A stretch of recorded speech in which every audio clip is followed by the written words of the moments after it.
ሰላም ጤና ይስጥልኝ ውድ ቻናላችን ቤተሰቦች እንደምን አላችሁ? ዛሬ ዘነላችሁ የመጣ ነው በዓለም ዙሪያ በሚሊዮኖች የሚቆጠሩ ሰዎችን ቀልብ የገዛውን በአራቱ ታላላቅ ኤሌመንቶች ማለትም በእሳት፣ በውሃ፣ በአየር እና በመሬት ግዛቶች መካከል የሚደረገውን እልህ አስጨራሽ ፍልሚያ የምናይበትን በ2024 የወጣውን አቫታር ዘ ላስት ኤርባንደር የተባለውን ድንቅ ተከታታይ ፊልም የመጀመሪያው ሙሉ ሲዝን ነው። ታሪኩ እያንዳንዱ ትዕይንት በጥበብ የተሞላ ፍጹም ያልተጠበቁ ክስተቶች የሚታዩበትና ስሜትን የሚገዛ በመሆኑ እስከ መጨረሻው ሰከንድ ድረስ አብራችሁን ቆዩ። ከመጀመራችን በፊት ቪዲዮ ላይክ፣ ቻናሉን ሰብስክራይብ ማድረጋችሁን እንዳትረሱ። አሁን ቀጥታ ወደ ታሪኩ። ፊልማችን በቀጥታ ወደ መሬት ግዛት ዋና ከተማ ይወስደናል። በከተማዋ ጠባብ መንገዶች ውስጥ አንድ አስገራሚ የእግር እሳት ይነሳል። አንድ ደፋር የመሬት አውጪ አዘርባንደር የሆነ ተዋጊ ከእሳት አውጪዎች ፋየርባንደር ሰራዊት ጋር እያደረገ ያለውን አስገራሚ ፍልሚያ እናያለን። ይህ ተዋጊ ከእሳት ግዛት በሚስጥር የተሰረቀና መላውን ዓለም ሊያጠፋ የሚችል ትልቅ የጦርነት ሚስጥር የያዘ ሰነድ በእጁ አስገብቷል። የእሳት አውጪዎች በከፍተኛ ንዴት እሳቱን እየወረወሩ በየፎቁ ላይ ያሰድዱታል። ነገር ግን ይህ ተዋጊ የመሬት ጥበቡ እጅግ የላቀ በመሆኑ የከተማዋን ድንጋዮችና ግንቦች እንደ ጋሻ እየተጠቀመ ጠላቶቹን መሬት ላይ ይፈጠፍጣቸዋል። ልክ ሊያመልጥ ሲል እና የነጻነት በር ላይ ሲደርስ ግን ከተሰወረበት ቦታ አንድ ግዙፍ የእሳት ኳስ ተወርውሮ ይመታዋል። ተዋጊውም ክፉኛ ይቆስላል።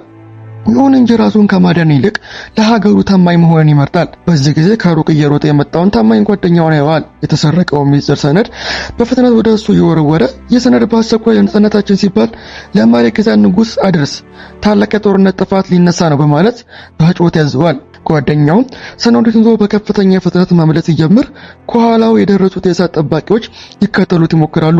ነገር ግን ቆስሎ መሬት ላይ የነበረው ጀግና ተዋጊ የቀረውን ኃይሉን በሙሉ ሰብስቦ መሬቱን በጡጫ ሲመታው በሁለቱ መካከል ግዙፍና ረጅም የድንጋይ ግንብ ይፈጠራል። ይህ ግንብ ጠላቶቹ ጓደኛው እንዳያሳድዱ ሙሉ በሙሉ ይጋርዳቸዋል። ተዋጊው ብቻውን ከደርዘን በላይ ከሚሆኑ እሳት ሰራዊት ጋር በጽናት ይዋጋል።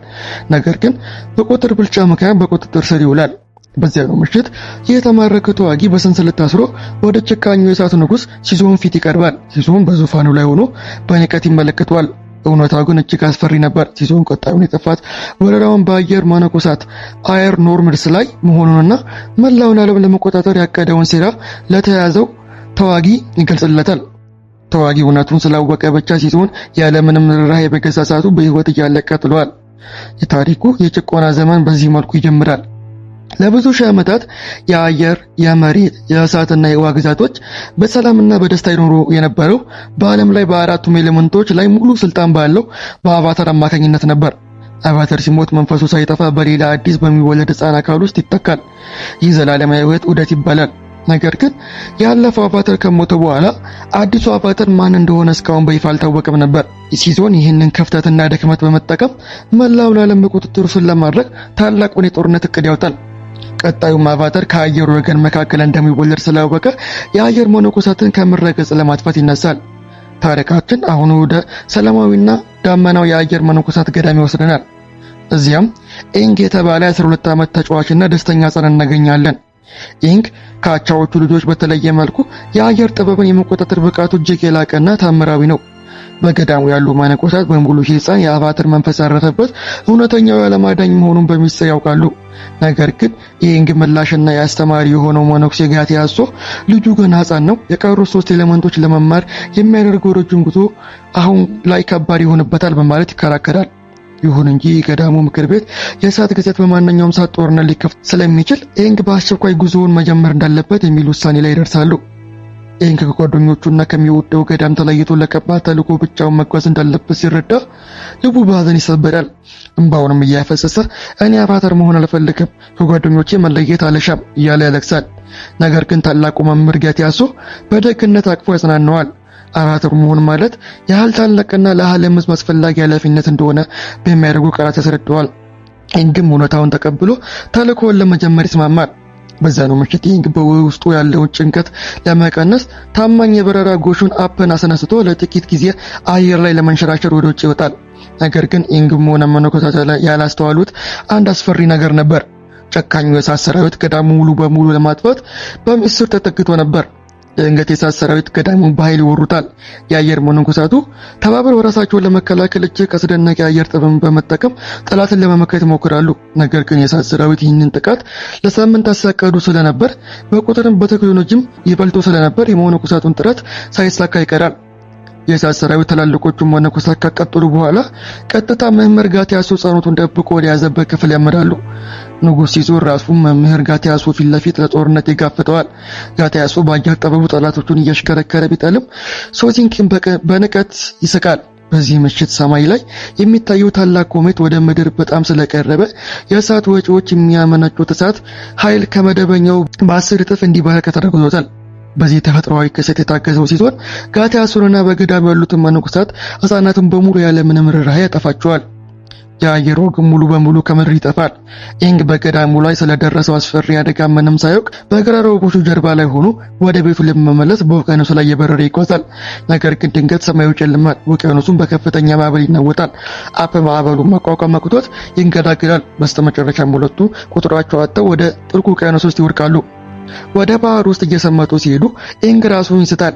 አፕም ይዘለፈለፋል። ልክ በዚህ የሞትና ሕይወት አፈፋ ላይ ኢንግ በውስጡ ያለውን ድብቅ የአቫተር ኃይል በራሱ ጊዜ ይቀሰቀሳል። ልጁና አፕን ከሞት ለመታደግ በውሃ ውስጥ በዙሪያቸው ግዙፍና ጠንካራ የበረዶ ድንጋይ ይፈጥራል።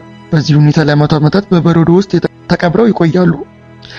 ልክ ከ100 ዓመታት በኋላ በደቡብ ዋልታ በዋልፍ ቤይ አካባቢ ካትራና ወንድሟ ሶኮ በትንሽ ጀልባ በበረዶ ውቅያኖስ ላይ እየተጓዙ ሳለ ድንገት አንድ ግዙፍና የሚያበራ የበረዶ ድንጋይ ከውሃ ውስጥ ብቅ ይላል። ካትራ የሚገርም ነገር እንዳለ አይታ በዱላዋ በረዶውን ስትመታው በበረዶ ተሰንጥቆ ይፈነዳል። ከውስጡም ኢንግ ራሱን ስቶ ይወጣል። ካትራ በፍጥነት ኢንግን አንስታ ወደ መንደራቸው ትወስደዋለች። የመንደሩ አያት የኢንግዶን እንቅስቃሴዎችን አይተው ይህ ልጅ ከአየር አውጪዎች ነው በማለት ይገርማሉ። በተመሳሳይ ሰዓት ኢንግ ከበረዶ ሲወጣ የለቀቀው ታላቅ የብርሃን ጨረር ሰማዩን ሰንጥቆ አልፏል። ይህንን ጨረር በቅርብ ርቀት ላይ በመርከብ ይጓዝ የነበረው የተባረረው የእሳት ልዑል ዞኮ በግልጽ ያየዋል። ዞኮ አባቴ በሕይወት አለ፣ እሱን ይዤ ለአባቴ ካስረከብኩ የመንግስት ወራሽነቴ ይመለስልኛል በማለት መርከቡን ወደ ብርሃኑ አቅጣጫ እንዲያዞሩ ታዛል። ኢንግ በመንደሩ ውስጥ ሲነቃ ራሱን እንግዳ ቦታ ላይ ያገኘዋል። በፍጥነት ወደ ውጭ ወጥቶ በፉጨት ታማኝ ጎሹን አፕን ይጠራዋል። አፕን በየሮጠ መጥቶ ሲያቅፈው ኢንግ ደስ ይለዋል። ነገር ግን ካትራና ሶካ አሁን ያለንበት ዘመን ከ100 ዓመት በኋላ መሆኑንና የአየር መነኮሳት በሙሉ በእሳት ሰራዊት መደምሰሳቸውን በሐዘን ይነግሩታል። ኢንግ መላው ቤተሰቡን ማለቁን ሲረዳ ልቡ ክፉኛ ይሰበራል። ካትራ ኢንግን ለማስራነት ስትል እኔም እናቴም በእሳት አውጪዎች ነው ያጣሁት፣ አባቴም ጠላትን ለመዋጋት ከሄደስ ውስጥ ተመኑታል በማለት የራሷን የሐዘን ታሪክ ታካፍለዋለች። ካትራ በደቡብ ዋልታ መንደር የቀረችው ብቸኛ የውሃ አውጪ ወተር ባንድር ናት። ጠላቶቿ እንዳያውቁባት ኃይሏን በሚስጥር ነው የምትለማመደው። ያን ዕለት ለኢንግ የውሃ ጥበቧን በደስታ ስታሳየው ከሩቅ እንደ ግዙፍ ጥቁር የጦር መርከብ ወደ መንደራቸው እየተቃረበ መሆኑን ታያለች። መርከቡ የእሳት ሰራዊት መሆኑን አውቃ በፍጥነት ወደ መንደሩ በመመለስ ወንድሟን ሶካን ታስጠነቅቀዋለች። የመንደሩ አያት መርከቡን ሳዩ እነዚህ ሰዎች የመጡት አቫተርን ፍለጋ ነው ይላሉ። ካትራ ኢንግን ለመደበቅ ትሞክራለች። ልዑል ዞኮ ከታጠቁ ወታደሮች ጋር መንደሩን ጥሶ ይገባል። ሳካ መንደሩንና እህቷን ለመጠበቅ በጦር ዞኮን ፊት ለፊት ትጋፈጠዋለች። ነገር ግን ሶካ ምንም አይነት የኤሌመንት ኃይል ስለሌለው ዞኮ በቀላሉ ይደበደበውና ሊገላው ሲል ኢንግ በዱላ ዘሎ በመግባት የዞኮን ጥቃት ያከሽፈዋል። ኢንግ ዱላውን እያሽከረከረ ከእሳት ሰራዊት ጋር በጽናት ይዋጋል። ነገር ግን ዞኮ እጅህን ካልሰጠ ይህንን መንደር ሙሉ በሙሉ አቃጥለዋለሁ ብሎ ሲስት ኢንግ አዲሱን ጓደኞቹ እንዳይሞቱ ራሱን አሳልፎ ለመስጠት ይስማማል። ሰራዊቱ ኢንግን በሰንሰለት አስረው ወደ መርከባቸው ይወስዱታል። ኢንግ ተይዞ ከተወሰደ በኋላ ሶካና ካትራ ምስኪኑ ሕፃኑን ለጠላት አሳልፈው መስጠት እንደሌለባቸው ይወስናሉ። ካትራ ወንድሟን አሳመና ታማኙን የበረራ ጎሼፕን በማንሳት የዞኮን የጦር መርከብ ለመከተል ሰማይ ላይ ይታማሉ። መርከቡ ላይ ግን ኢንግ እጅና እግሩ ታስሮም ቢሆን ተስፋ አልቆረጠም ነበር። ባለው አስደናቂ ቅልጥፍና የአየር ኃይሉን በመጠቀም የታሰረበትን ገመድ በጥሶ የያዙትን ጠባቂዎች በሙሉ አየር ላይ በትናቸዋል። ነገር ግን ወደ መርከቡ ወለል ላይ ሲወጣ ልዑል ዞኮ በቁጣ ይጠብቀው ነበር። ዞኮ ግዙፍ የእሳት ኳሶቹን እየወረወረ ኢንግን ያጣድፈዋል። ኢንግ ጥቂቶቹን በዱላው እየረገፈ ቢከላከልም በአንድ ከባድ ምት ተመቶ መርከቧን ስቶ ወደ ውቅያኖሱ ሊወድቅ ይላል። ልክ በዚህ የመጨረሻ ሰከንድ ላይ ካትራና ሶካ ፓፕ ጀርባ ላይ ሆነው ይደርሳሉ። ሶካ የኢንግን እጅ ይዞ ወደ ላይ ሲጎትተው፣ ካትራ ደግሞ የእሳት ወታደሮችን በውሃ ምት መሬት ላይ ተዘራ። ሶስቱ ጓደኛሞች ኤፕላ ወጥተው ሰማዩን ሰንጥቀው ሲያመልጡ ሶኮ በንዴት መርከቡ ላይ ይጮሃል። ከጠላት መርከብ ካመለጡ በኋላ ኤንግ ወደ መንደሩ መመለስ ለሰዎቹ አደጋ እንዲያመጣ ስለተረዳ መጀመሪያ የነበረበትንና የልጅነት ትዝታው ያለበትን የደቡብ አየር ገዳም ለመጎብኘት ይወስናል። ኤንግ በልቡ ምናልባት የተረፈ ሰው ይኖራል የሚል ትንሽ ተስፋ የነበረው ሲሆን ነገር ግን ገዳሙ ደርሰው ከተራራው ላይ ሲወርዱ ያገኙት ነገር ፍጹም አስገራሚና ልብ ሰባሪ ነበር።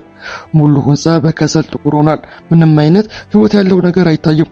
ኤንግ በድንጋጤ ፍርስራሾቹን እየፈተሸ ሲሄድ በአንድ ጨለማ ክፍል ውስጥ የሚወደውንና አንድ አባት የሚያውን የመምህር ጋቲያሶን አጽም ያገኘዋል። አጽሙ በደርዘን በሚቆጠሩ ሴት ወታደሮች የራስ ቁር ተከቦ ነበር። ይህ ማለት ጋቲያሶ እስከ መጨረሻው ሰከንድ ድረስ በጀግንነት ተዋግቶ ነበር። ኤንግን ሳይ መላው ዓለም ይዞርበታል። በከፍተኛ ሐዘንና ስቃይ ጩኸት ይላቀዋል። ልክ በዚህ ጊዜ በውስጡ ያለው አቫተር ቁጣ በራሱ ጊዜ ይቀሰቀሳል። አይኖቹና ንቅሳቶቹ በብርሃን ይሞላሉ። በገዳሙ ዙሪያ ፍርስራሾች የሚንቀሳቀስ አስፈሪ አውሎ ነፋስ ይፈጠራል። ካትራና ሶኮ በነፋሱ ተመተው ሊሞቱ ሲሉ ካትራ በፍርሃት ውስጥ ሆና ወደ ኤንግ ትጠጋለች። ኤንግ ብቻህን አይደለም አሁን እኛ ከአንተ ጋር ነን እያለ ታቅፈዋለች። ኤንግ የካትራን ድምፅ ሰምቶ ቀስ በቀስ ወደ ሰላማዊ ባህሩ ይመለሳል። ዓለም ከዚህ ግፍ ለመዳን 3 ኤሌመንቶች የመማር ጉዞን ለመጀመር እዛው ይምላል። ጉዞዎቹን ቀጥለው በጫካ ውስጥ ሲጓዙ ሞሞ የተባለውን ተጫዋች ባለቀጭን ጅራት ሌሙር ያገኙታል። እሱም አብሯቸው ይጓዛል። በመቀጠልም የውሃ ጥበብን ለመማር ወደ ሰሜን ዋልታ ከመሄዳቸው በፊት በታሪኩ ታዋቂ ወደ ሆነችው ዮኪሺ ደሴት ይመራሉ። ነገር ግን ገና ደሴቷ ላይ እንደረገጡ አረንጓዴ ልብስ የለበሱና ፊታቸው በነጭ ቀለም የተቀቡ ጠንካራ የዮኪሺ ሴት ተዋጊዎች በድንገት ከበው ይዟቸዋል። ሶኪ በነዴት ሴት ተዋጊ በቀላሉ መሬት ላይ ሲጣስ ይበሳጫል። ነገር ግን ወደ መንደሩ መሃል ሲወስዷቸው በመንደሩ ያለው ታላቅ የቀድሞ የአቫተር የኩዌሻ ሐውልት አይኖቹ በድንገት በብርሃን ይሞላሉ። ይህንን ያዩት የደሴቷ ነዋሪዎች እና መሪማዋ ዩኮሪ ይህን ሕፃን አዲሱ አቫተር መሆኑን ተረድተው በከፍተኛ ክብር ይቀበሏል። የመንደሩ መሪ ልጅ የሆነችው ሶኪ 3ቱን እንግዶች ወደ ማረፊያ ክፍላቸው ወስዳ በደሴቱ ሕግ መሰረት እዚያ መቆየት የሚችሉት ለ48 ሰዓት ብቻ መሆኑን ተነግራቸዋለች። በማግስቱ ጠዋት ካትራ ከማንም ቀድማ ትነሳለች። ከመንደሩ ከመውጣቱ በፊት አያቷ በሚስጥር የሰጣችን የውሃ ወጪዎች የትምህርት ጥቅልል ጽሑፍ አውጥታ በባህር ዳርቻ ላይ ብቻዋን መለማመድ ትጀምራለች። ውሃው ከአንድ ቦታ ወደ ሌላ ቦታ ለማንቀሳቀስ ትጥራለች። ሶኮ በበኩሏ በሴቶች መሸነፍ ስለቆጨው ወደ ሶኪ ቀርቦ የማርሻል አርት እና የሰይፍ ፍልሚያ ጥበቡን በቅንነት እንድታስተምሩ ይጠይቃታል። ሁለቱም አብረው ሲለማመዱ በመካከላቸው የፍቅር ስሜት መፈጠር ይጀምራል። በዚህ መሃል ኢንግ ዓለም እንዴት ማዳን እንዳለበት ግራ ስለገባው በቤተ መንግስቱ ውስጥ ካለው የአቫተር ኩዌሻ ሐውልት ፊት ለፊት ተቀምጦ ጥልቅ ሜዲቴሽን ውስጥ ይገባል። መንፈሱ ከስጋው ተለይቶ ወደ መንፈስ ዓለም ይጓዛል። እዚያም ግዙፍንና አስፈሪውን የቀድሞ አቫተር ኩዌሽን ፊት ለፊት ያገኛታል። ኢንግ ዓለምን እንዴት ነው ሰላም የማያደርገው ብሎ ሲጠይቃት ኩዌሻ ግን አቫተር መሆን ማለት ርህራሄ ብቻ ሳይሆን ጠላትን በኃይል መቅጣት ጭምር ነው በማለት ጥንካሬ እንዲኖረው ታስጠነቅቀዋለች። ኢንግ በመንፈስ ዓለም ውስጥ እያለ በገሃዱ ዓለም ግን አስፈሪ አደጎች ተደቅኖ ነበር። ጨካኙ አዛዥ ዙኦ አቫተር በደሴቷ መኖሩን በሰላይ ደርሶበት በመቶዎች የሚቆጠሩ የታጠቁ የእሳት ሰራዊቶች መርከቦች ላይ አሰልፎ ደሴቷን ይከበታል። ወታደሮቹ ወደ መንደሩ ጥሰው በመግባት ቤቶቹን ማቃጠል ይጀምራሉ። የደሴቷ መሪ ዩኮሪ እና የዮኪሺ ተዋጊዎች ግዛቸውን ይዘው ጠላትን ፊት ለፊት ይከፈታሉ። ዞርዞኮና አጎቶ ሩሂ በተመሳሳይ ሰዓት ደሴቷ ላይ ይደርሳሉ። ዞኮ ቀጥታ ኤንግን ፍለጋ ወደ ቤተ መንግስት ሲያመራ ካትራ መንገድ ላይ ትቀመበታለች።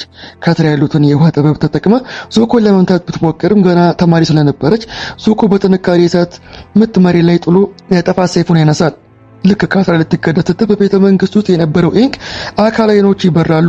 የአቫተር ኩዌሻ መንፈስ የኢንግን ሕፃን አካል በሙሉ ተቆጣጥሮ ወደ ውጭ ይወጣል። በዚህ ቅጽበት የኢንግ አካል ተቀይሮ የኩዌሻን ግዙፍ ቁመናና ልብስ ይለብሳል። ኩዌሻ መሬት ላይ ስትቆም መላው ደሴት ይንቀጠቀጣል። አዛዡ ዙኦና ሰራዊቱ በድንጋጤ ወደ ኋላ ያፈገፍጋሉ። ኩዌሻ በአንድ እጅ መሬቱን ስትመታ ግዙፍ ድንጋዮች አየር ላይ ይበራሉ።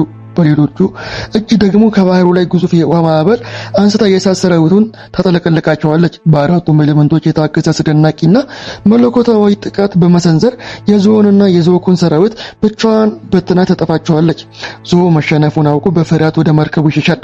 ውጊያው ሲያልቅ የኩዌሻ መንፈስ አካሉን ይለቃል። ኢንግም ወደ ቀድሞ 12 ዓመት ሕፃን ይመለሳል። የደሴቷ ሕዝብ በአቫተር ኃይል ተደንቀው በፊቱን እንበረከካሉ። 3ቱ ጓደኛሞች ጉዟቸውን ለመቀጠል በአብ ጀርባ ላይ ሲወጡ ሶካና ሶኪ በፍቅር ተቃቅፈው ይሳሰማሉ። ሶኪም የምትወደውን የአየር ማራገቢያ ለሶካ ትሰጠዋለች። 3ቱ ጓደኛሞች ወደ ሰሜን ዋልታ ጉዟቸውን ይቀጥላሉ። ከሰማይ በላይ በአብ ጀርባ ላይ እየተጓዙ ሳለ ኤንግ በመንፈስ ዓለም ያገኛቸው ማስጠንቀቂያ በጭንቅላት ውስጥ ይመላለሱ ነበር። የሰሜን ዋልታ የህዋ ጉዞ በከፍተኛ አደጋ ላይ ስለሆነች በአስቸኳይ መድረስ እንዳለበት ያውቃል። ይህ በእንዲህ እንዳለ በአዛዥው የተጻፈው ምስጢራዊ ደብዳቤ ወደ እሳት ግዛት ንጉሥ ኢዞይ እጅ ይደርሳል። ደብዳቤው አቫታር ከመቶ ዓመት በኋላ በህይወት መመለሱን ያበስራል። በዚያኑ ምሽት የዩዛይ ቤተ መንግስት በጠላት ሰላዮቹ ይወረራል። ነገር ግን ዩዛይ ድንቅ ተንኮለኛ ልጅ ሉላ አዙላ ሰላዮቹን በብልሃት ተከባቸዋለች። ንጉሥ አዞይ እንደ እብድ እየጮኸ መሪነቱ የተመረቀውን ሰላዮች ያለምንም ርኅራኄ በገዛ እሳቱ በህይወት እያሉ ሲያቀጥላቸው አዙላ በአጠገቡ ቆማ በደስታ ትመለከታለች። ኢንግ ካትራና ሶኮ የህዋ ጥበብን ለመማር ወደ ሰማይ ዋልታ ከመረታቸው በፊት በመሬት ግዛት ውስጥ ወደምትገኘው ታላቋና በግዙፍ ድንጋይ ለተከበበችው ኦማሹ ከተማ ይደርሳሉ።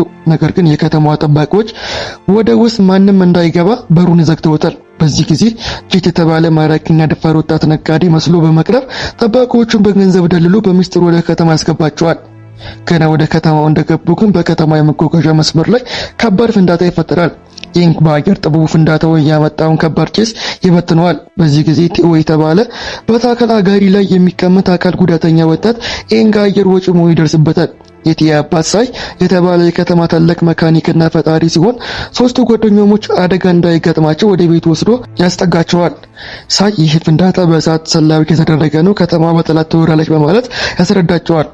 ኢንግ በጦርነቱ ምክንያት ህዝቡ የሚደርስበትን ስቃይ ሳይ የሰሜን ዋልታ ጉዞውን ለጥቂት ቀናት አቁሞ ኦማሹን ለመርዳት ይወስናል። ነገር ግን በዚያን ዕለት ከሰዓት በኋላ ካትራ በሚስጥር ስትዘዋወር ሳይ ከአንድ የእሳት ግዙፍ ሰላይ ጋር በሚስጥር ሲነጋገር ታየዋለች።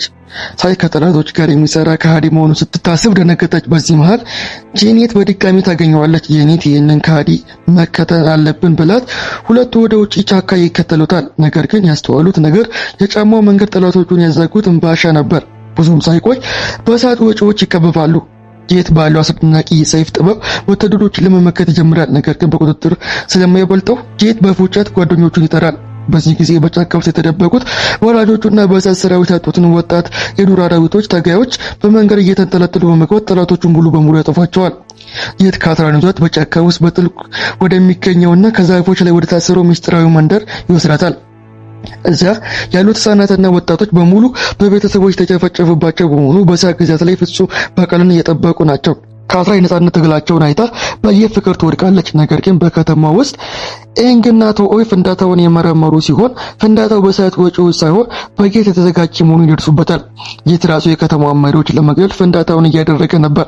ካትራ ይህንን ስትሰማ በመጀመሪያ አታምንም። የጄት ስም ለመከላከል ትሞክራለች። ነገር ግን ጄትና ሰዎቹ እውነታቸውን እቅዳቸው ሊተገብሩ ሲሉ ትደርስባቸዋለች። ጄት የሳይን የጉዞ ሻንጣ ቀይሮ በውስጡ ከተማዋን ሊያፈርስ የሚችል እጅግ አደገኛ የኬሚካል ፈንጂ ይከትበታል። ካትራ ጄኔት የእብደት ነው፣ ይህ ፈንጂ ከፈነዳ በከተማ ያሉ ንጹሃን ዜጎች በሙሉ ያልቃሉ በማለት በጩኸት ትከራከረዋለች። ኢንግ ትክክለኛ እንደነበረ ተረድታ ጄትን ፊት ለፊት ትከፈተዋለች። ልክ በዚህ ጊዜ ልዑል ዞኮና አጎቱ ሩሂ ኢንግን ለመያዝ ወደ ከተማ ዘልቆ ይገባሉ። ኢንግ ካትራንና ሶኮን እናንተ ወደ ቤተ መንግስቱ ሄዱ፣ ሳይን አስቆሙት ብሎ ያዛቸውና ከልዑል ዞኮ ፊት ለፊት አስጨራሽ ፍልሚያ ይጀምራል። በቤተ መንግስቱ ግንብ ላይ ሳያ ሻንጣውን ይዞ ወደ ንጉሱ ሲያመራ ከዛፉ ላይ የተሸሸገ አንድ የጄት ታጋ ህፃን በፈንጂው ላይ የእሳት ቀስት ሊተኮስ ሲዘጋጅ ካትራ ትደርሳለች። ካትራ በፍጥነት ያላትን የውሃ ጥበብ በመጠቀም ከፍተኛ የውሃ ጄት በመወርወር የፈላጻውን እሳት በሰማይ ላይ ታጠፋዋለች። ከተማዋ ከታላቅ ጥፋትም ትደረጋለች። በከተማዋ ሰገነት ላይ ኢንግና ዞኮ እሳትን ንፊያውን እየተወራወሩ በሚያስገርም ፍጥነት ይዋጋሉ። ውጊያው የከተማዋን ጠባቂዎች ቀልብ ይስባል። የመሬት ወታደሮች ወጥተው ሁለቱን ሊይዟቸው ሲሉ ዞኮን ለማምለጥ ይገደዳል። አጎቱ ሩሂ ዞኮን ህይወት ለመዳን ሲል የገዛ ኃይሉን ተጠቅሞ ወታደሮቹን ትኩረት ወደ ራሱ ያዞራል። ዞኮ እንዲያመልጥ አድርጎ እሱ ግን በሰንሰለት ታስሮ ይያዛል። ኢንግን በተመሳሳይ ሰዓት ፍንዳታውን አምጥቷል በሚል ጥርጣሬ በከተማዋ ጠባቂዎች እጅ ይወድቃል። ኢንግ በእስር ቤት ውስጥ ሆኖ አጎት ሩሂን ያገኘዋል። ሩሂ ከሌሎቹ የእሳት ወጪዎች በተለየ መልኩ ሰላማዊ ጦርነት የማይወድና በጥበብ የተሞላ ሰው መሆኑን ኢንግ ይረዳል። ብዙም ሳይቆይ ኢንግ ሰንሰለት ታስሮ ወደ ከተማዋ ንጉስ ፊት ለፊት ይቀርባል። ኢንግ ወደ ዙፋኑ ሲመለከት ግን በድንጋጤ ይጮሃል። ምንም ሳይሆን ከመቶ ዓመት በፊት አብሮት አፈር ፈጅቶ ያደገው የልጅነት ጓደኛው ቡሚ ነበር። ዞልዞኮ አጎቱ ኢሩሂን ለማዳን ሲል ወታደሮቹን ልብስ ሰርቆ በመልበስ ወደ ከተማው እስር ቤት ሰርጎ ይገባል።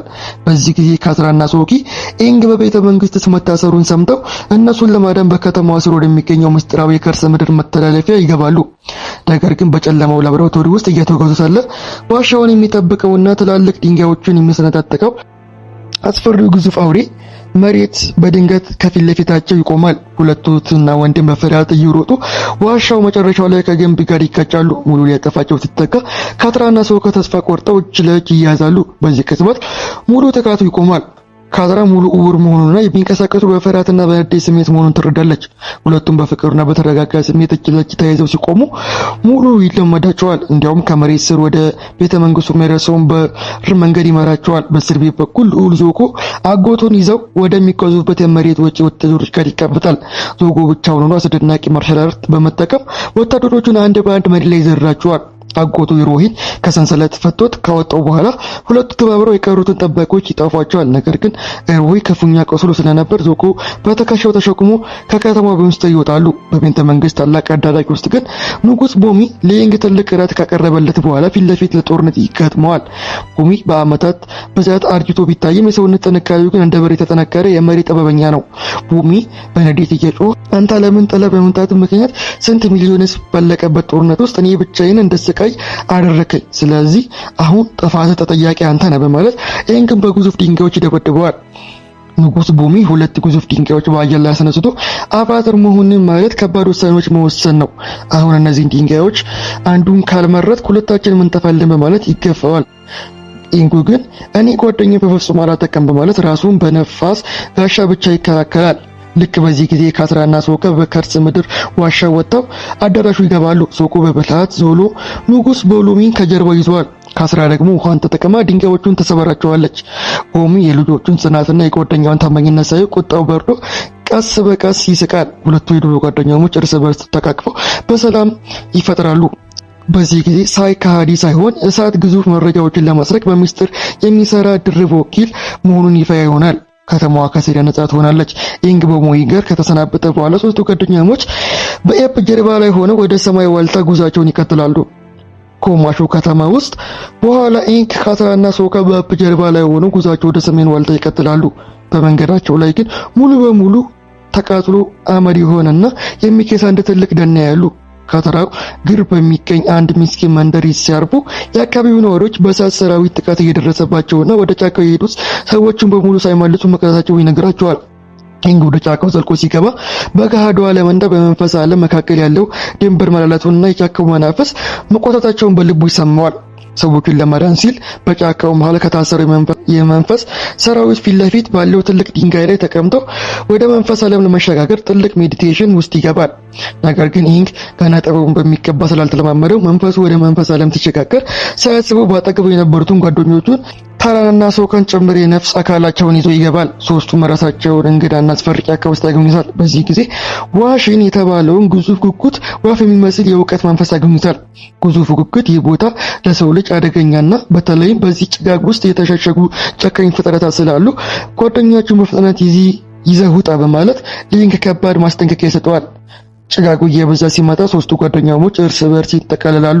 ነገር ግን ጭጋጉ መሃል ላይ እያንዳንዳቸው በህይወታቸው ውስጥ ያጋጠማቸውን እጅግ አሰቃቂና ልብ ሰባሪ ትዝታ በአይናቸው ማየት ይጀምራሉ። ካትራና ሶኮ የእናታቸው የሞት ትዕይንት እያዩ በፍርሃትና በስቃይ ውስጥ ሲወድቁ ኤንግ ግን ብቻውን ወደ አንድ የድንጋይ ቤት ያመራል። እዚያም የሚወደውን የመምህር ጋቲያሱ መንፈስ ያገኘዋል። ጋቲያሱ ግን ኤንግ ጓደኞቹ ታላቅ አደጋ ላይ ናቸው። በዚህ ጫካ ውስጥ የሚኖረው ኮህ የተባለ አስፈሪ መጥቶ እግር ያለው የፊት ሰራቂ መንፈስ የሰፈሩን ሰዎችና ጓደኞቹን ካትራና ሶኮን ወደ ድብቅ ዋሻ ወስደውባቸዋል በማለት ይነግረዋል። ኮህ ሰዎቹ ሲመታቸው ሲያሱ ፊታቸውን በመስረቅ ባዶ የሚያደርግ እርጉም መንፈሳ ነው በማለት ይነግረዋል። ጋቲያሱ ቀጥሎ ይህ መንፈስ ከብዙ ዓመታት በፊት ያሸነፈው የቀድሞ አባት ሮኩ ብቻ ነው። እርሱን ለማነጋገር ግን በእሳት ግዛት ውስጥ ወደሚገኘው የሮኩ ቤተ መቅደስ መሄድ አለብህ ይለዋል። ኤንግ በፍጥነት ወደ ገሃዲ አካሉ ይመለሳል። ካትራና ሶኮ በመንፈስ ዓለም ተይዘው ስለቀሩ አካላቸው ደንዝዞ መሬት ላይ ወድቋል። ኤንግ ጓደኞቹ በአፕና በሞሞ ጥበቃ ስር ትቷቸው፣ እሱ ግን በዱላው እየበረረ በቀጥታ ወደ ጠላት ሀገር ወደ እሳት ጉዞ ያመራል። በቤተ መንግስቱ ውስጥ ያሉት ጠባቂዎች ሊይዙት ቢሞክሩም አንድ ለዓለም ሰላም ታማኝ የሆነ አረጋዊ ጠባቂ በሚስጥር ረድቶት ወደ ሮኩ ሐውልት ያስገባዋል። ኢንግ ሜዲቴሽን አድርጎ ከአባቱ ሮኩ መንፈስ ጋር ይገናኛል። ሮኩ አንድ ድሮ ኮኮ ጋር ሰዋጋ የእናቱ ሚስጥር ንቅሳት ሰርቄበት ነበር። ያንን ንቅሳት በቤተ መንግስት ውስጥ ደብቄዋለሁ። እሱን ይዘህ ኮኮ ጋር ተደራደረበት በማለት ሚስጥሩን ይነግረዋል። ኢንግ የኮኮ እናት ንቅሳት ይዞ ከቤተ መንግስቱ ሊወጣ ሲል ግን በአዱዶ መልዝኦ የታዘዘው ጁን የተባለች ነጣቂ መርፌ መሰል ምላስ ካለው አስፈሪ አውሬ ጋር ትደርስበታለች። አውሬው በመራቁ ኢንግ መጥቶ ሙሉ አካሉን ሸባ አድርጎት ኢንግን ይወድቃል። ኢንግ ሲነቃ ራሱን በአድሚራል ዞኦ ትልቅ የጦር ምሽግ እስር ቤት ውስጥ ያገኘዋል። ዞ የአቫተር ይዣለው እያለ ከሰራዊቱ ጋር ያገኘዋል። ከሰራዊቱ ጋር በደስታ ሲጠጣ በሰኑ ምሽት አንድ ሁለት ሰይፎች የያዘና ሰማያዊ ጭንብል የለበሰ ምስጢራዊ ተዋጊ ወደ ምሽጉ ሰርጎ ይገባል። ይህ ተዋጊ እጅግ በሚገርም ቅልጥፍና ጠባቆቹን አንድ በአንድ በሰይፍ እየቀላ ወደ እስር ቤት በመግባት ኢንግን በሰንሰለቱ ይፈተዋል።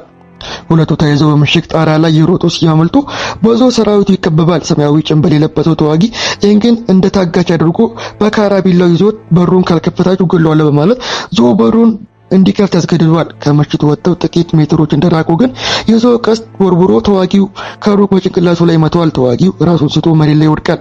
ኢንግ በፍጥነት የአየር ጥበቡን ተጠቅሞ ወታደሮቹን ከበተነ በኋላ የወደቀውን ተዋጊ ጭንብል ሲያነሳው በድንጋጤ ይቆማል። ያዳነው ሰው ሌላ ማንም ሳይሆን እሱን ሊይዘው ሲያድነው የነበረው ልዑል ዞኮ ነበር። ዞኮ አቫተርን ለገዛ አባቱ ሰጥቶ ስልጣኑን ለመመለስ የሚፈልገው እሱ ብቻ ስለነበር እጁን እንዳይገባ ያዳነው ኢንግ ዞኮን ተሸክሞ በአቅራቢያው ወዳለ ዋሻ ውስጥ ይደብቀዋል።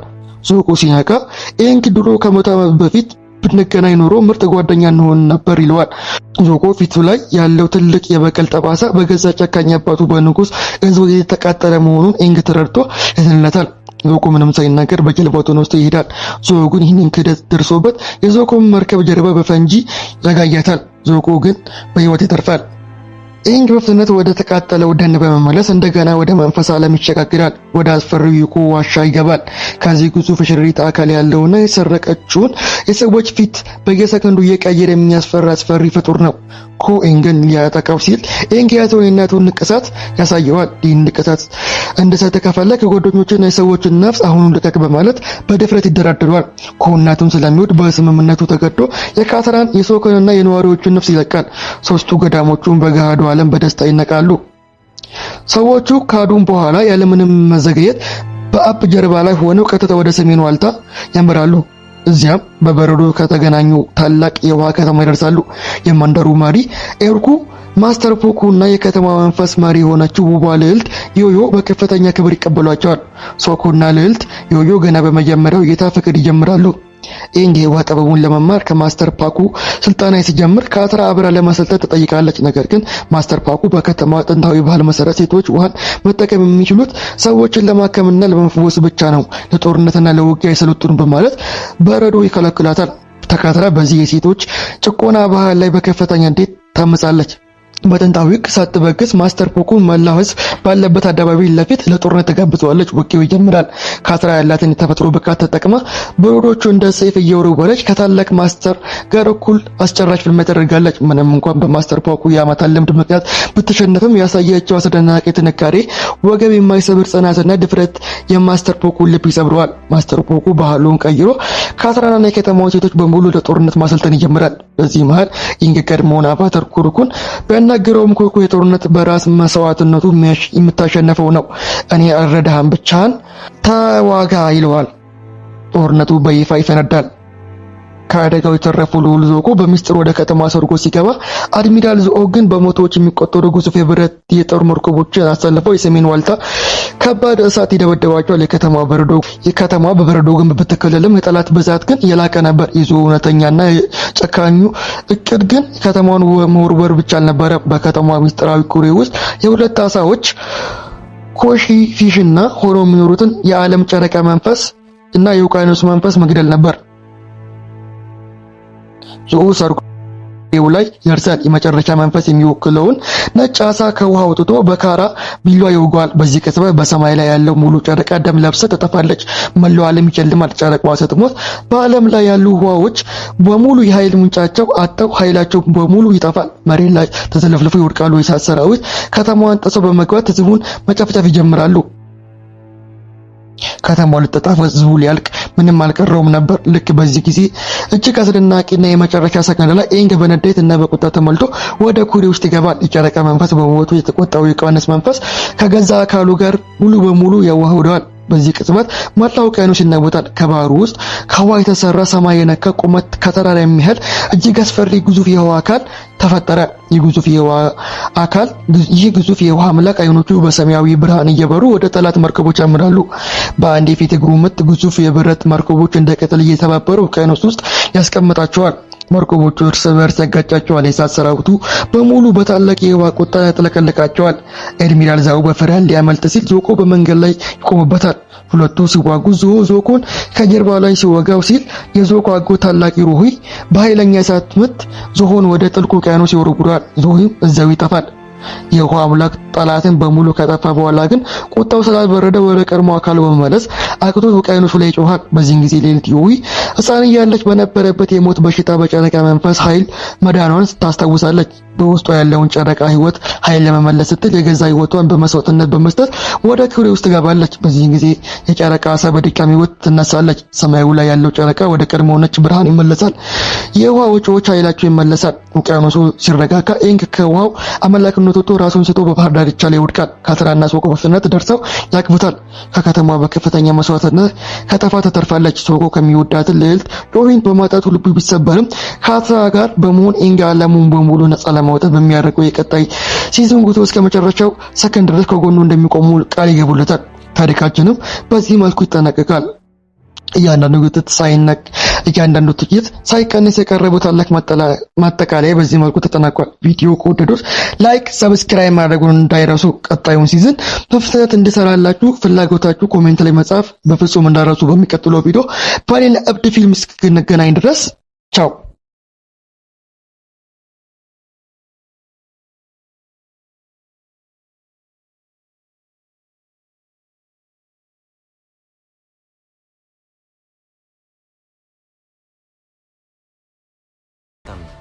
የአቫተር ሁለተኛው ሲዝን የሚጀምረው የወይዞ ልጅ የሆነችው አዙላ ኦማሾን ከመቆጣጠሯ በፊት እዚያ ከተማ ውስጥ ተሉ የነበሩ ስደተኞች ከዛቤር ወታደሮች ሲያመልጡ ነው።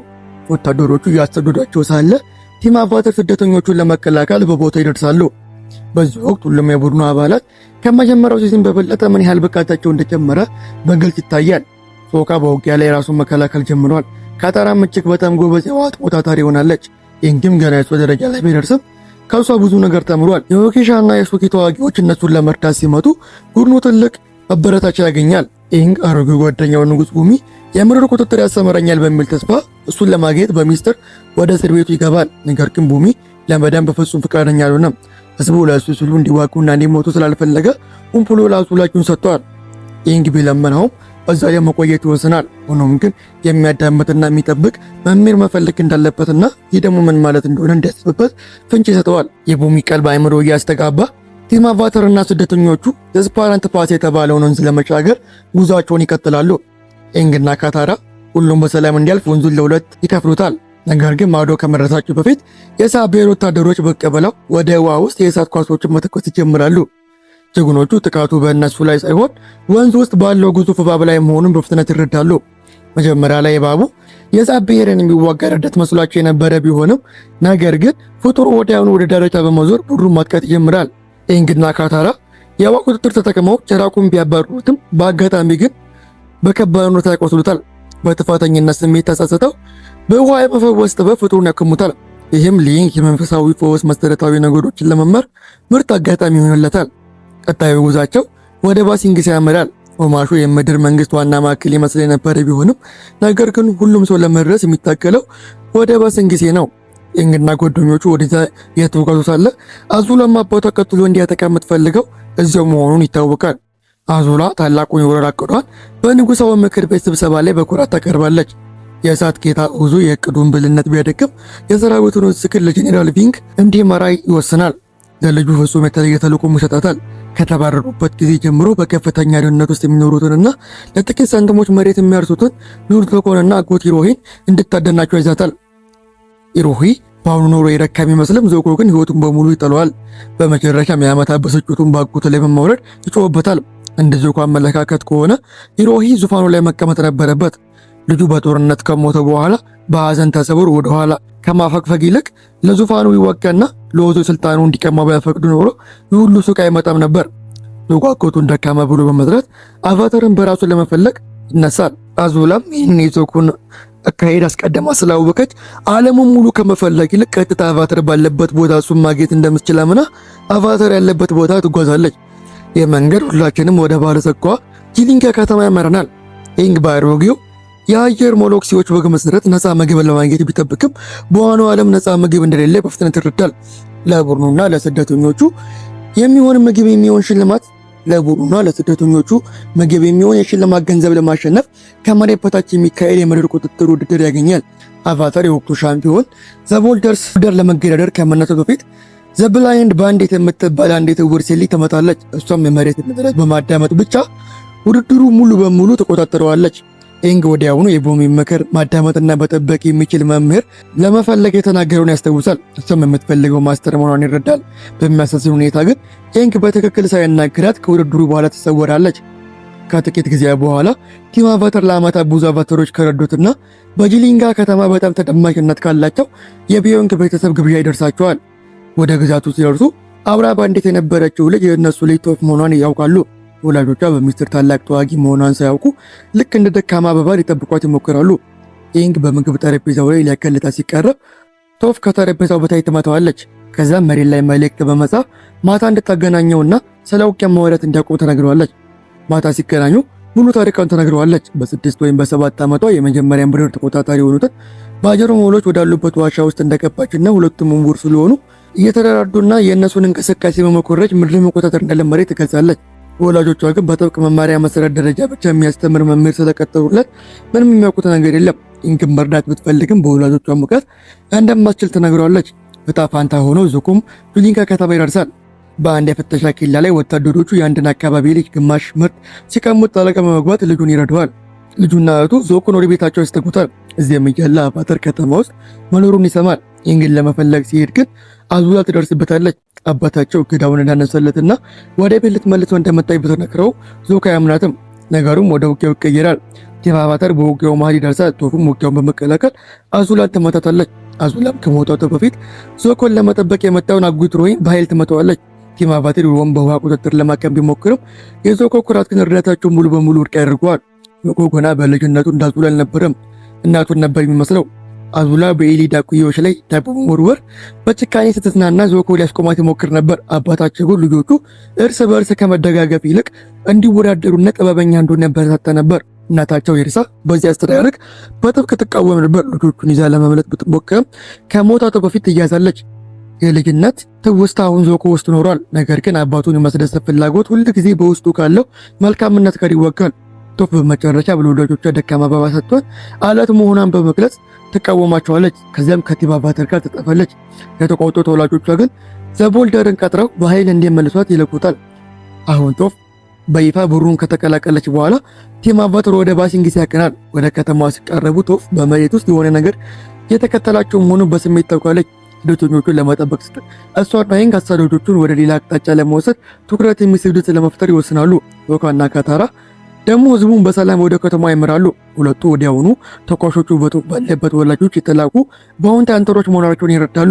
ቶፊንን ድንገተኛ አምቡሽ ለቪዲዮ ጀግና ለአቫታር የምድር ቁጥጥር ትምህርት ለማድረግ ብትሞክርም ኢንግ ግን ለዚህ ስራ በጣም ደካማ ነው። ሁሉም ሰው የተደበላለቀ ምክር ሲጮህበት የተበሳጨው ኢንግ አስተማማኝ የውሃ ቁጥጥር ችሎታውን ተጠቅሞ በአሁን ታንተሮችን መሬት ላይ ያስራቸዋል። በመጨረሻም የባሲንጋሲ ድንበር ሲቀላቀሉ ጓደኛዎችን ድምፅ ከውስጥ ይሰማሉ። አስቀድመው ተይዘው በከተማ ታስረዋል። ቶፍ የቤተሰቧን ስም ስትጠራ የጠባቂዎቹ ድምፅ ወዲያውኑ ይቀየራል። ሁሉንም ተፈተው ስደተኞቹ ወደ ከተማዋ እንዲገቡ ይፈቀዳሉ። ስደተኞቹ መረን የተልዕኮ ማብቂያ መሆን ነበረበት። ነገር ግን ሚኒስቴሩ ሳይ ስለ ሶዞን ኮሜት መመለስ ሲያስጠነቅቃቸው እቅዱ ይቀየራል። ይህም የጠፈር ክስተት የሳፔር የእሳት ቁጥጥር በመቶ እጥፍ ያሳድገዋል። ኢንግ የምድር መንግስት ወታደሮቹ በማስተባበር አስቀድመው ጥቃት ለመሰንዘር ከምድር ንጉስ ጋር ለመነጋገር ይፈልጋል። ነገር ግን በመንግስት የተመደበላቸው አስጎብኚ ጂጂ ይህንን ተልዕኮ የማይችል ተደርገዋለች። ጂጂ መርዛማ ፖዚቲቭ እና ማይክሮ ማኔጅመንት የተጠናወታት ሴት ናት። እያንዳንዱ እንቅስቃሴያቸውን ትከታተላለች። ካታራ የታመሙትን ስደተኞች ለመጠበቅ ብትሞክርም ከጠባብ ፕሮግራሞች እንድትወጣ አይፈቀድላትም። ቡድኑ በመጨረሻም ወደ አንድ ታላቅ ንጉሳዊ በዓል ግብዣ ቢያገኝም የላኛው ቀለበት ባለሀብቶች ግን ውጭ ስላለው ጦርነት ምንም ግድ የላቸውም። ግንቦቻቸው ሙሉ በሙሉ የማይደፈሩ እንደሆነ ያምናሉ። አንድ ትዕቢተኛ ጄኔራል ሰድ ኤንግ የውጭ ሰዎች ስቃይ የእሱን ጉዳይ እንዳልሆኑ ይነግረዋል። ኤንግ አልፎ ከንጉሱ ጋር በቀጥታ ለመነጋገር ሲሞክር ዳይል የተባሉ የንጉሳዊ ጥበቆች መንገዱን ይዘጉታል። ሌላ የሞት ጫፍ ላይ የደረሱ ሲመስሉ ሎንግ ፎንግ የተባለ በጣም ተደማጭነት ያለው ሚኒስተር ጣልቃ በመግባት ተስማሚ እንኳን ደህና መጣችሁ ስጦታዎችን ይሰጣቸዋል። የኤንግ መልእክት ለንጉሱ በግል ለማድረስ ቃል ይገባል። ቃሉ እውነተኛ ይመስል ነበር። ነገር ግን ሎንግ ፎንግ መልእክቱን ሳይደርስ ነገሩ ሚኒስቴሩ በሚነግረው ነገር ላይ ጭንቅላቱን መነቅነቅ ብቻ ያደርጋል። ኤንግ ግን ከንጉሱ ጋር የመገናኘት እድል አያገኝም። በተስፋ መቁረጥ ስሜት ኤንግ ስለሱ ዞን ኮሜት ላይ የነገረውን ሁሉ ሎንግ ፎንግ ይነግረዋል። ይህም ሳያውቀው በራሳቸው ላይ አደጋ ይፈጥራል። ምክንያቱም በዚያኑ ምሽት ሳይማንም ሳያስተውል በዳይሊዎች ይታገታል። ይህ ሁሉ እየሆነ ሳለ አዙላ ዞኮርና ኢሮሄት እስከ አንድ ስራ በበዛበት ወደብ ድረስ ታሳደዳቸዋለች። ወደ ማመለጫው መርከብ በሰዓቱ ያልገቡትን ሰዎች በሙሉ ጨካኝ በሆነ መንገድ ተመታቸዋለች። በመርከቡ ላይ ለመግባት በሚያደርገው ግርግር ወቅት አጎት ሮይ ከባድ ውድቀት ይወድቃል። ጤናውን በፍጥነት ማሽቆልቆል ይጀምራል። በመርከቡ ላይ ዞኮ ከጄት እና ከነጻነት ተዋጊዎች ጋር ይገናኛል። ጄት ምግብ ለማስረቅ ወደ ካፒቴኑ ክፍል የመስበር አደገኛ ዕቅድ ያቀርባል። ዞኮ መጀመሪያ ላይ ዕቅዱን ውድቅ ቢያደርገውም ክፍሉ ውስጥ የሮይን ሕይወት ሊያድን የሚችል መድኃኒት እንዳለ ጄት ሲነግረው ሀሳቡን ይቀይራል። ጄት ግን የራሱን የውስጥ ክበብ በለየ ስለሚያስቀድም ካዝና ውስጥ ከገቡ በኋላ ጄት ለራሱ ሰዎች የሚሆን በቂ ምግብ ሰብስቦ የራሱን ሕይወት ለማዳን ይሮጣል። ቀሪው ቡድን ግን ጥሏቸው ይሄዳል። ዞኮ የቀሩትን የነጻነት ተዋጊዎች ከተተወ ቦታ በላይ አቅርቦ እንዲያመልጡ በመርዳት እውነተኛ መሪም እንደሚመስል ያሳያል። የተሰረቀውን ምግብ በመርከቡ ላይ ላሉት ለተራቡ ስደተኞች ያከፋፍላል። ይህ የጀግንነት ተግባር ጄትን በተፈታኝነት ስሜት ውስጥ ሲጥለው፣ ቀሪዎቹ ተሳፋሪዎች ግን ዞኮ በአክብሮት መመልከት ይጀምራሉ። ዞኮ ከራሱ የተሻለ ስሜት ቀድሞ መዋጋቱን አቁሞ ከራሱ መንገድ መውጣት ብቻ ነው የሚጠበቅበት። ዞኮ እኮ ጥሩ ሰው ነው። ምን እንደሆነ አናውቅም እንደዚህ የሚያደርገው ጤነኛ ብቻ አይመስለኝም። ለማንኛውም እንቀጥል። በባሲንግ ጊዜ ሳይ መጥፋቱ ሳይታወቅ ቀናት ያልፋሉ። ዞካ ከደጃፍ ስር ማስታወሻዎችን ቢጥልም ማንም መልስ አያገኝም። ዝም ብሎ ስራ በዝቶበት እንደሆነ ያስባል። ኤንግ ከተስማሙ ሚኒስቴር ጋር ብዙ ጊዜ እያሳለፈ ነው። የቁጥጥር ችሎታውን በእውነት እያደገ ነው። ሆኖም ግን አሁንም ሊሰብረው የማይችላቸው አንዳንድ ግንቦች አሉ። ማስተዋል የማይችለው ነገር መቆጣጠር አይችልም። ማየት ላይ ያለው ጥገኝነት ደግሞ ሌሎች ችሎታቸውን ሙሉ በሙሉ እንዳይጠቀሙ ያግደዋል። ካታራ ማታ ማታ የውክሻ ተዋጊዎችን መስላ በፊቷ ላይ ቀለም በመቀባት ጂጂ በምትገኝበት ሰዓት በታችኛው ቀለበት ያሉትን ሰዎች በዝምታ ትረዳለች። ምን እየተከሰተ እንዳለ በመጨረሻ የማያስጠነቀቃቸው ሶካ በፓርቲው ላይ ያገኘውን ፕሮፌሰር ሴድ ነው። ሶካ ሳይ ለአንድ ሳምንት መልስ እንዳልሰጠ ሲናገር ፕሮፌሰር ሴድ በባሲንግ ሰዎች ሁልጊዜ እንደሚጠፋ ይነግረዋል። በጣም ብዙ ጥያቄዎችን ከጠየቀ ወይም ሰላምን ሊያደፈርስ የሚችል መረጃ ከያዝክ ዲውሎች ይመጡብሃል ይለዋል። ሎንግ ፎንግ ለቲም አቫተር ሳይ ቀደም ሲል ለሳፒር ስለላ እንደተመሰለ ይነግራቸዋል። ይህንግ በእሱ ላይ ያለውን እምነት እንዲቀጥል የተደረገ ከፊል ውሸት ነበር። ይህንግ በተንኮሉ ቢሸወድም በመንገድ ላይ አንድ ሰው እንቅስቃሴውን እየተከታተለው መሆኑን ያስተውላል። ከዛም የአየር ቁጥጥሩን ተጠቅሞ ተሪውን በማዞር ራሱ ሰላዩን መከተል ይጀምራል። ካታራ ይህ በሚሆንበት ጊዜ ጂጂ ልትዘናጋት ነበር። ነገር ግን ከተማ ውስጥ የተሰታየው ትኩረቷ ተከፋፍለው መንገዱን ትስታለች። ኤንግ ሰላዩን ይዟል። ሆኖም ግን ከቁጥጥር በስተጀርባ ያለው ጄኔራል ሰም መሆኑን ያውቃል። እሷ የሱ ጠላቶች አይደለችም። የሳፒር ከግንቡ ውጪ የተሳሰበ መሆኑን ታውቃለች። በይፋ ተግባሩ ላይም ከተማዋ መስማት የምትፈልገው ነገር እየተጫወቱባት ነበር። ነገር ግን አደጋው እውነተኛ መሆኑን ለንጉስ ለማሳመን የአቫተር እርዳታ ያስፈልጋታል። እሷም ኤንግ የምታውቀውን ሁሉ እንድትነግረው ተጠይቀዋለች። እሱም ስለ ቁመቱና ስለሳ የሆነውን ሁሉ ይከፍላታል።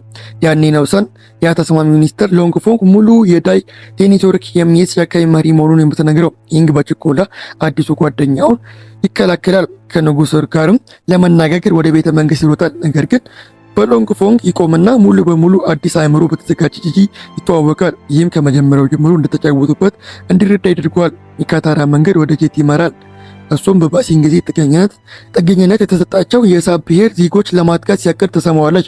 ችግሩ የመጀመሪያው እንደ እሳት ብሔር በሰው ጎዳና ላይ ባሉት ቤት አልባ ሰዎች ላይ ጨካኝ በሆነበት ጊዜ ሱቆና የቡሊ ስፕሪት ማስክ አድርጎ ሲያጠቃው ነበር። ሰውየው ሱቅ በእሳት ተቃጠለ። ሰፈሩም ከዚያን ጊዜ ጀምሮ የሳፒር ስደተኞች ተጠያቂ እያደረገ ነው። የት ሊያባረራቸው ይፈልጋል። ዙኮንም ሊቀጥር ቢሞክር እሱ ግን እምቢ ይለዋል። ነገሩ ወዴት እንደሚያመራ የተረዳው ዙኮ የሳፒር ቤተሰቦች እንዲሮጡ ያስጠነቅቃቸዋል። እነሱ ግን እምቢ ብለው ግጭቱን ይጠብቁታል። የጌት ቡድን ሲደርስ ዙኮ ከእነሱን ለመጠበቅ ማስክ አድርጎ ይመጣል። ካታራን በዚያ ወቅት በተመሳሳይ ዓለም ትደርሳለች። የካታራን የውሃ ቁጥጥር ሲያይ ጌት ወዲያውኑ ያውቃታል። ዙኮም አቫተር በአቅራቢያ መሆኑ እንዳለ ይረዳል። እዚህ በመሃል ላይ እንኳን አሁንም ነገሩ ሊተው አልቻለም። የከተማው ነገሮች ይበልጥ የሚበሳበሱት አዙላና ቡራ በመጨረሻ በባሲንግ ሲደርሱ ነው። ቲም አቫተር መጀመሪያ ከተማዋ ሲገቡ የወኬሻ ተዋጊዎች ወጥተው ነበር። ምክንያቱም የአካባቢው መንግስት ምንም ጦርነት የለም ስላለ ለእነሱ አስፈላጊነት አልነበረውም። በመንገድ ላይ ተዋጊዎቹ የሳፒየር ሰራዊት አስተዋሉ። ነገር ግን ወደ ባሲንግቴ ተመልሰው ለማስጠንቀቅ ከመቻላቸው በፊት በአዙላና በጓደኞቹ ተደብቀው ተመቱ። ወደ ሳፒየር ወህኒ ቤትም ተላኩ። አዙላና ቡድኗ የተሰረቀውን የዩኒፎርም ለብሰው የተያዘውን ጄኔራል ቪንግትራንን የሳፒየር ጥቃት በጀግንነት እንዳሸነፉ ማረጋገጫ አድርገው በማቅረብ በስውር ወደ ባሲንግቴ ይገባሉ። የባሲንግቴ ሕዝብ በደስታ ይቀበሏቸዋል። የሳፒየር በጣም አደገኛ መሳሪያ በገዛቻቸው ወደ ደጃፋቸው እንደጋበዙ ሙሉ በሙሉ አያውቁም። ስለዚህ ዞን ኮሜት ለንጉሱ ማረጋገጫ ለመስጠት ኮንክሪት የሆነ ነገር ያስፈልጋቸዋል። ፕሮፌሰር ሴድ በትክክል መቼ እንደሚመጣ ለማወቅ ሊረዳቸው የሚችል አንድ መንፈሳዊ ቤተ መጻሕፍት ይጠቅሳል። ቤተ መጻሕፍቱ የእውቀት መንፈስ ለሆነው ለዋንሺቶንግ የነበረ ሲሆን ለሰው ልጆች ከስብስብ ያገኙትን መረጃ እርስ በርሳቸው ለመወካከል ከተጠቀሙበት በኋላ ከዓመታት በፊት ወደ መንፈስ ዓለም ስቦት ነበር። በአካላዊ ዓለም ለመንፈስ ጠባሳ ብቻ ትቶ ነበር። በአካባቢው በደንብ የሚያውቁት ጄት ጠባሳው እንዳይገኙ ይረዳቸዋል። አቫታርን ቡድኑን ወደ መንፈስ ዓለም ይመራቸዋል። ዋንሺቶንግ መጀመሪያ ላይ የሰው ልጆች ለመጨረሻ ጊዜ ወደ ቤተ መጻሕፍት በገቡበት ወቅት የሳፒየር ወታደሮች በእነሱ ላይ ሊጠቀሙበት የሚችሉትን ነገር ካገኙ በኋላ ለእያንዳንዱ ክፍል ስላቃጠሉበት ሊያባረራቸው ይሞክራል። ነገር ግን ፕሮፌሰር ሴድ የቀድሞ ምሁር የሆነውን ጥቅል መጽሐፍ እንደ መባ ያቀርባል። ምክንያቱም ቤተ መጻሕፍቱ በእውቀት ውስጥ ላይ ስለሚሰራ ፍጥሩ በአንድ ቅድመ ሁኔታ እንዲገቡ ይፈቅድላቸዋል። ውስጥ የሚገኘው ምንም ነገር ለጦርነት ወይም ለጥቃት አገልግሎት መዋል የለበትም። አንዴ ውስጡ ከገቡ በኋላ ቡድኑን ለመፈለግ ይከፋፈላል። ኢንግ የአቫተር ኩሩኩን መንፈስ ያገኛል። እነሱም አቫተር በአቫተር ስቴት ላይ እያለ ከተመታ የሪክኔሽን ዑደት ከእነሱ ጋር እንደሚያበቃ ያስጠነቅቀዋል። የአቫተር መስመር ይቆማል። ኢንግም ያንን ያህል ሲጠቀም ጥንቁቅ መሆን አለበት። ካታራና ጄት ከጌት የድሮ የነጻነት ተዋጊዎች ቡድን የተረፉትን ያገኙታል። በዚያኑ ግንኙነት ውስጥ የሴንሲዝም እውነተኛ ክብረት ይወጣል። አብዛኞቹ ጓደኞች በጦርነት አልቀዋል። እውነተኛ ጦርነት ሌላ ነገር መሆን እስኪያዩ ድረስ ዝግጁ እንደሆኑ ያምኑ ልጆች ነበሩ። ጄትም ከዚያን ጊዜ ጀምሮ እነሱን ለሞት የሚመሩት የጥፋተኝነት ስሜት ተሸክመዋል። ካታራ ራሱን እንዲወቅስ ከእነሱ በላይ ለሆኑ ትልልቅ ጦርነት ለማትረፍ የሞከሩ ልጆች ብቻ እንደነበሩ ትነግረዋለች። ታላቅ ግንኙነት ካልተጠበቀ አቅጣጫ ይመጣል። ቶፍ የአቫተር ኪዮቻን መንፈስ ታገኛለች። እሷም የሱዝን ኮሜት የእሳት ቁጥጥር ለአደጋ በሚያደርስ ደረጃ ቢያሳግደው ዘዴድ ኦፍ ላክሰን የተባለ ፀሐይ ግርዶሽ ግን ተቃራኒ እንደሚያደርግ እና የእሳት ቁጥጥር ሙሉ በሙሉ እንደሚያጠፋው ትነግራቸዋለች። ያ የእነሱ መስኮት ነው። ሶጋ ቤተ መጻሕፍት ውስጥ የመንፈስ ቀበሩን በመከተል ያገኘው የሰማይ ቻርት ተጠቅሞ ቀጣዩ ግርዶሽ መቼ እንደሚሆን በትክክል ለማወቅ ይሞክራል። ነገር ግን ከመቻላቸው በፊት ፕሮፌሰር ሴድ ይከዳቸዋል። ወደ ጉጉቱ በመሄድ ቡድኑ የቤተ መጻሕፍት መረጃ ለጦርነት ሊጠቀሙበት እንደሆነ ሪፖርት ያደርጋል። ጉጉቱም በከፍተኛ ቁጣ በሁሉም ላይ ይዞራል። ዜድ የመጀመሪያው መዘዝ ይጋፈጣል። ምክንያቱም ፍጥሩ ከጦርነት አራማጆች እኩል ከዳኞችም ይጠላል። ግዙፍ ጉጉት ልጆቹን ወደ መውጫ ሊያሳደጋቸው ቶፍ የመጀመሪያው ሆኖ ወደ አካላዊ ዓለም ትመለሳለች። ዋንሺቶንግ በአካላዊ ዓለም ውስጥ የቤተ መጻሕፍት መግቢያ በማፍረስ ይጀምራል። ይህም በመንፈስ ዓለም ውስጥ ለዘላለም ሊያጠምዳቸው ነበር። ቶፍ መሬት ላይ ተክላ አንጻው በምድር ቁጥጥር ይዘው ትቆያለች። ይህም ሁሉም እንዳያመጡ በጊዜ ይሰጣል። ነገር ግን ቤተ መጻሕፍቱ እንዳይፈርስ መያዛት ሌላ ነገር እንዳትጠብቅ ያደርጋታል። ልጆቿ በስራ እንደተያዙ አፕ ባልታወቁ ታጣቂዎች ተደብድቦ ይወሰዳል። ጄት ሁሉም ሰው እንዲወጣ ዋሽንግተንን ለማዘናጋት ራሱን መስዋዕት ያደርጋል። ቡድኑም ያመልጣል። ነገር ግን ኢንግ ከማመስገን ይልቅ በከፍተኛ ቁጣ ወጥቶ አፕን መጠበቅ ባለመቻሏ በቶፍ ላይ ይጮኻል።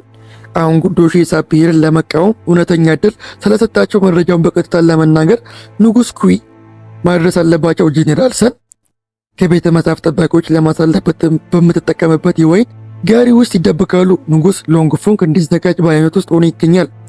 አብዛኛውን ጊዜውን በአትክልቱ ውስጥ ይህ ረጋ ያለ የዋሰው ጦርነት እየተካሄደ መሆኑ እንኳን በቅንነት የሚያውቅ ሰው ነው።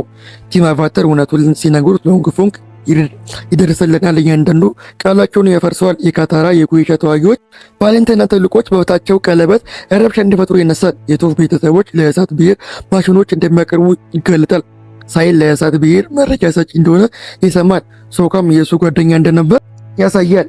ያንዳንዱ መረጃ ቲም አቫተር የተበላሸ ለማስመሰል በቂ ትክክለኛ ነበር። ጄኔራል ሰን ቲም አቫተር እያወሩ ያሉትን እውነተኛ እንደሆነ በንጉሱ በቀጥታ ስትጠየቅ እየዋሹ እንደሆነ ትነገራለች። ሎንግ ፎንግ ልጅቷን ይዘታል፣ ሌላ ምርጫ የላትም። ይህ ቢሆንም ንጉሱ ሁሉን ነገር ውድቅ አያደርግም። ሎንግ ፎንግ ሙሉ የሳቤት ሰራዊት በድንበር ላይ መከማቸቱን መደበቅ በዝምታ ያስቆጠዋል። ስልታዊ ስብሰባዎችንም ይጠራል። ሆኖም ግን ጉዳቱ በዚህ አላበቃም። ቲም አቫተር ወደ ቤት ሲመለሱ ኤንግ በሁሉም ላይ ይጮሃል። ሎንግ ፎንግ ስለጠቀሳቸው ነገሮች ምንም የሚያውቀው ነገር አልነበረም፣ ምክንያቱም ሁሉም አንድ በአንድ ብሩ ከመስራት ይልቅ የራሳቸውን ነገር እያደረጉ ነበር። ካታራ በሶኮ ላይ ትዞራለች። የኢትዮጵያ ቤተሰብ ለሳፒየር ማሽኖች እንደሚያቀርቡ እያወቀ ምንም በማለማድረግ ትቆጣለች። እዚያም ማሽኖች ይዋ ሞታ ሰዎችን ለመጉዳትና ለማጥፋት ጥቅም ላይ ውሏል። ሶካ ይህንን ያወቀው ከጥቂት ቀናት በፊት እንደሆነ ሰው ቶፈን ለማስፈራት በሞከረበት ጊዜ ነበር። ነገር ግን ጊዜው ጥሩ አልነበረም። ሁሉም ሰው የሚያቆስል ነገር ይናገራል። ከዚያም ሁሉም ወደ የራሳቸው መንገድ ይሄዳሉ። ቀጥታ ወደ ችግር ሶካ የኩይሻ ተዋጊዎች ከተማ ውስጥ መኖራቸውን ሰምቶ ሶኪን ለመፈለግ ይሄዳል። ልክ እንደደረሰ በአዙላ ጓደኞች ሽባ ይሆናል። ካታራ በታችኛው ቀለበት በቫሊንት ተልእኮ ላይ ትሄዳለች። ቀጥታ ወደ አምቡሽ ትገባለች። ላይ መርዝ ባደረገችበት በራሷና ተተገዳ ወደ ቤት ትወሰዳለች። በዚያው ዕለት ቲም አቫተር ወደ መንፈስ ዓለም በቀቡበት ወቅት ዙኮ በአካላቸው ውስጥ ሳይቆት አገኝቷቸው ነበር። በአቫተር ላይ ቆሞ እሱን ለመውሰድ እያንዳንዱን እድል ነበረው፣ ነገር ግን ሊያደርጉ አልቻለም። የተለየ ነገር ለመሆን እየሞከረ ነው። ቀደም ብሎ በዚያው ቀን አንዲት ሴት ከሚያለቅስ ሕፃን ጋር ስትታገል አይቶ ነበር። ቆይቶም በፖሊስ ስፕሪት ማስክ በስውር ወጥቶ ለሕፃኑ አሻንጉሊት ይተውላታል። ካታራ መጠገቷን ሲሰማ ሊረዳት ይሄዳል። ሁለቱም ተይዘው በአንድ የወይን ቤት ውስጥ ይጣላሉ። ኤንግ በቤት ውስጥ ብቻውን ሆኖ መሬት ላይ ያሉትን ነገሮች በሙሉ በስሜት የማወቅ የቶፍን ትምህርት ያስታውሳል። ሁልጊዜ የሚያዩ ነገር ብቻ ይቆጣጠር ነበር። በመሬት ውስጥ ያሉትን ንዝረቶች ማወቅ ግን የተለየ ነገር ነው። ያዳምጣል እና ከጥልቁ በታች ኤፕን ይሰማል። እርዳታም ይፈልጋል። ስለተደበቀ ከመሬት በታች ያለው የሆነ ቤት ይታወቃል። አካባቢውን ለመቃኘት ሲሄድ አጉት ሮይን ያገኘዋል። እሱም የእህቱን ልጅ መታሰሩን ያውቃል። እንዲሁም በአቫተር ኩይቻ ራሷ የተገነባው ሚስጥራዊ መግቢያ ያውቃል። መግቢያኑ ለመግባት አራቱን ኤሌመንቶች ይፈልጋል። በሂሮዊ እሳት አማካኝነት ይገባሉ። መጀመሪያ ሳይ እና ዞኮን ያድናል። ከዚያም ካታራና ዞኮ ወደታሰሩበት ክፍል ያመራሉ። ካታራ በቀድሞ ግንኙነት ወቅት በሰማያዊ ማስክ ያሳናት ማን እንደነበር አታውቅም ነበር። አሁን ግን ያ ዞኮ መሆኑን ስታውቅ ትቆጣለች። ዞኮ መለወጥ እንደሚፈልግ የተሻለ ሰው መሆን እንደሚፈልግ በግልጽ ይነግራታል። ያነጋገሩን መንገድም ያሳምናታል። ስለ ጠባሶች ይነግራታል። እሳት የእሳት ተቆጣጣሪ አይፈጅም። እሳቱ እንዲፈጀው የፈቀደው ግን ያገባኛል ብሎ ስላመነ አባቱ እንዲያቃጠለው ስለፈቀደ እንደሆነ ያስረዳታል። ካታራ በአንገቷ ላይ ስፕሪት ኦሎሲስ ውሃ ይዛ ትዞር ነበር። ለአንድ አስፈላጊ ነገር አስቀምጠው ነበር። በዛም ቅጽበት ጠባሳውን ለመፈወስ ልትጠቀምበት ስትል ከመሻላ በፊት ይቆረጣሉ። ይዘቁ መለወጥ የቆየው ለ2 ሰከንድ ያህል ብቻ ነው። አዙራ የኮሻ ተዋጊ መስላ በባሲን ጊዜ ከገባች በኋላ የምድር ንጉሥ እውነተኛ ስልጣን ያለው ሰው እንዳልሆነ በፍጥነት ትረዳለች። በገበያ ውስጥ እሳት መቆጣጠር ሆን ብላ ራሷን አሳሰረች። ታይሊዎች ቀጥታ ወደ ሎንግ ፎንግ ወሰዷት። አቫተርና ዞኮን ለመያዝ ከረዷት በሱ ቁጥጥር ላይ አደጋ የሚፈጥሩትን ሁሉ ለማጥፋት እንደምትረዳው ሎንግ ፎንግ ነገረችው። ሎንግ ፎንግ ተስማማ። ጄኔራል ሰን አሳሰረው። ከዚያም ታላቅ ስህተት በመስራት አዙላ የምድር መንግስት ምክር ቤት እንድትነጋገር ያዛት። አዙላ ግን ከመጀመሪያው ስምምነት ጋር የመቀጠል ምንም ፍላጎት አልነበራትም። መንግስቱን ራሱ ነው የምትፈልገው። የምክር ቤት አባላት ገደለች። የዳይሊዎች ቁጥጥር ሙሉ በሙሉ በእጆቿ አደረገች። ሎንግ ፎንግ ሁሉን ነገር ከሱ ይበልጥ ለአደገኛ ሰው አሳልፎ መስጠቱ በጣም ዘግይቶ ተረዳ። ኤንግ ከተማዋን ለማምለስ ሲሞክር ሎንግ ፎንግ ሲያገኘው አዙላ ያደረገችው ነግሯል። አዙላ ዞኮን ታገኘዋለች። ከመጀመሪያው ጀምሮ የተከታተለው የነበረውን ነገር በትክክል ታቀርብለታለች። ወደ ቤት የሚመለስበት መንገድ ክብሩ የተመለሰበትና በሳፒየር ውስጥ ያለው ቦታ በባሲን ጊዜ አስቀድሞ የነሱ ነው። እሱም የጠበቀበት ከእሷ ጎን መቆም ብቻ ነው። ዞኮ ወዲያውኑ በዚህ ይስማማል። በመልካም ጎን ለመሆን በጣም ተቃርቦ በነበረበት ቅጽበት በቲም አቫተር ላይ ይዞራል። አዙላ ዳይሊዎችን እያዘዘችና ጓደኞቿ በግንብ ውስጥ ባሉበት ወቅት ነገሩ በጣም ከባድ ይሆናል። ቶፍ እናቷን ያሰረችበት ያንን የብረት ካቴና በመስበር ለማንኛውም ውድ ተቆጣጣሪ የመጀመሪያ ነው። ውቅያውም ትከላከላለች። ነገር ግን የአስደናቂ ችሎታ እንኳን ከፊታቸው ካለው ሰራዊት ብዛት አንጻር በቂ አልነበረም። ኤንግ ወደ አቫተር ስቴት ይገባል። ወደ ኋላም ያስቀየራቸዋል። ነገር ግን አዙላ ለመጨረሻ እድል ሲያገኝ ያቅማማል። እሷም ደረቱን በመበረክ ትመታዋለች። የሩዌ ካታራ ኤንግን ይዛ እንድታመልጥ ዞኮንና አዙላን ይዞ ይቆያል። ኤፓውን ነፃ ሆኖ ወደ ሰማይ ይዟቸው ይበራል። ካታራን ስፕሪት ኦሎሲስ ውሃ አውጥታ እያንዳንዱን ጠብታ ኤንግ ላይ ትጠቀምበታለች። ሲዝኑ የሚያበቃው ነገሩ ሰርቶ እንደሆነ ሳያረጋግጥ ነው። ኤንግ ወደ ህይወት ይመለሳል። ነገር ግን ወዲያውኑ ራሱን ይስታል። በአቫተር ስቲል ላይ ያለ ስለተመታ ሙሉ የሪክሪኤሽን ውደት ሊያበቃ ይችላል። ቲም አቫተር ወደ ሩቅ ቦታው ሲሰወሩ የእሳት ብሔር ሰራዊት ወደ ባሲንግስ ይገባል። ይህም ለሳኪ ታውጆ የ100 ዓመት ጦርነት ታላቅ ድልን ይሰጠዋል። ታሪካችንን በዚህ ያበቃል። ክፍል 3 ሲወጣ ክፍል 3ን ስለምንልክላችሁ ከአሁኑ ሰብስክራይብ እና ላይክ በማድረግ ጠብቁን። በሌላ ቪዲዮ እስከምንገናኝ ቸርን ሰንብት።